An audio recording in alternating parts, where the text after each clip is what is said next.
করতে লাগলো, পৃথিবীর জমিনে আমার জন্য একজন সঙ্গিনী ব্যবস্থা করে দিয়েছেন, এত সুন্দর। সুবহানাল্লাহ বলেন, আরেকটা আওয়াজ দিয়ে বলবেন না সুবহানাল্লাহ। এত সুন্দর। মা হাওয়া আলাইহিস সালামও বলেন ঠিক আছে আমি তো সুন্দর, কারণ তখন তো জান্নাতি হুর ছাড়া পৃথিবীতে কোনো মহিলাও আসে নাই। মহিলা আসছে? আসে নাই।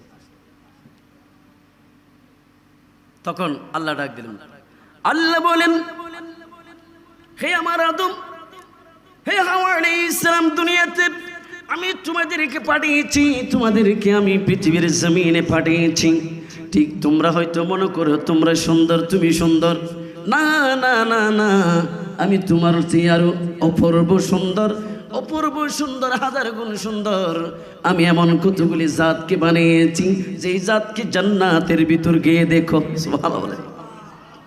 হে হাওয়া আলাইহিস সালাম, হে আদম আলাইহিস সালাম, শোনো শোনো শোনো, তুমি মনে করো তুমি সুন্দর, আমি বানিয়েছি। তুমি তোমার স্ত্রী মনে করে তোমার সুন্দর, তোমার স্ত্রী সুন্দর নয় নয় নয়, তোমার যে হাজার গুণ সুন্দর আমি এমন জায়গাতে আমি বানিয়ে রেখেছি। তুমি একটু জান্নাতের ভিতর তো রয়েছে, একটু ঢুকে দেখো। সুবহানাল্লাহ।